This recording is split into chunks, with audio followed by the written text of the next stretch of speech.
Hello everyone, welcome back to my channel, Warren Kananiga, and you're watching Warren's Waves and Waves. Today I will express my stand on three of the polarizing issues that we hear in our society. So let's start. So number one is prison and detention centers. So someone asked me this question: if you were given a chance to be the president of the Philippines, would you improve the living conditions? Would you do everything in your power to improve the living conditions of the detainees and the prison inmates? It was a challenging question to answer because I'm a human being and I know how it feels like to overcome struggles and challenges in life, considering the humble beginnings and the struggles that I had to, and of course, my family and my friends and community members had to really resolve every day of our lives. And until now, I still experience those things, although the situation improved a lot. So, my first, the very first word, most probably, that will come out of my mouth is a yes.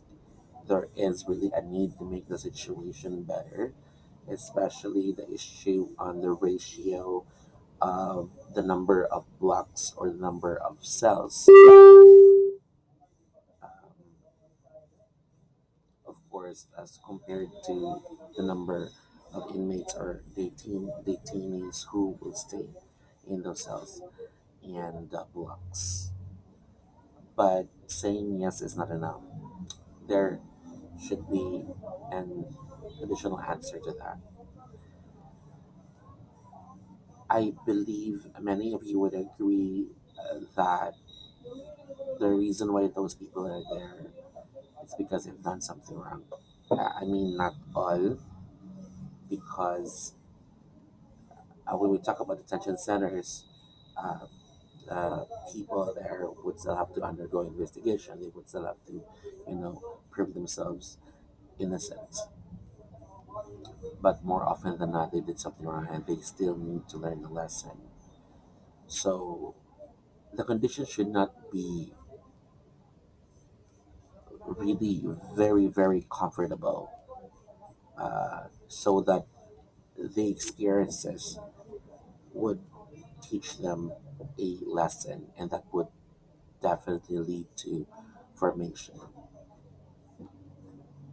So just, enough that their lives wouldn't be a hell while waiting for themselves to get a parole, or for them to already savor the freedom that them wanting to.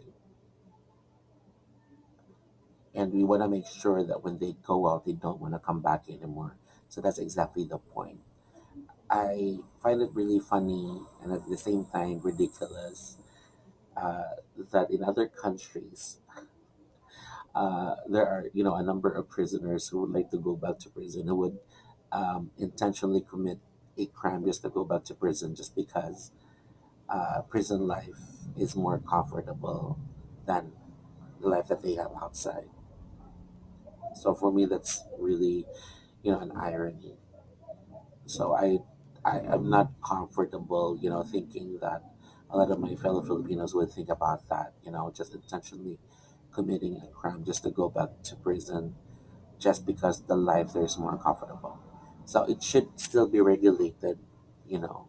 Yes, you mean enough for them to survive, but not very, very comfortable, because it would actually be, subjected to abuse, by opportunists. So yeah, that's exactly my point for the very first topic. And then for the second, age limits, I'm talking about what Miss Shamsi Sup Sup mentioned in one of her interviews that I watched yesterday. She said that Miss Universe is now open for audition, even for those um, women who have passed the usual age limit for set by the pageantry. I would like to say that not very comfortable with the idea, although would like to empower women, would like to provide, to give equal opportunities for everyone interested. But age really matters in terms of pageantry because in a in a very demanding platform, a very prestigious platform like the Miss Universe organization, the title holder really has a very big responsibility. Just like what Kia Worksback said, it's an honor and a great responsibility. And it would really be good if the title holder is still young, you know, because she still has the energy to really perform her responsibilities well. You know. So that's just my point. And that topic is related to the third one, or the final topic for today, Mothers in Miss Universe. So the Miss Universe organization actually um, considers the fact that a lot of really beautiful women inside and out who became mothers are still very interested to join, and are still, women of substance and in style that can still contribute a lot to the advocacies and campaigns of the Miss Universe organization. But I'd like to actually comment on that.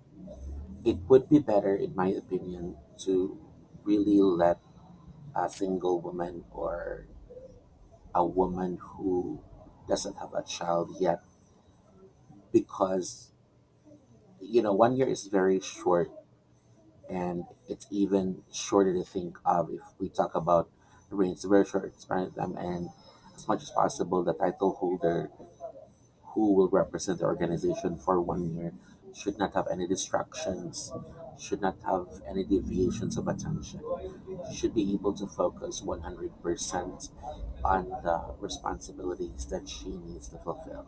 So for me, it's still better to just, cater those who are not yet mothers and are not yet married, or do not have really major commitments, so that they can really focus on their job as Miss Universe ambassador or spokesperson.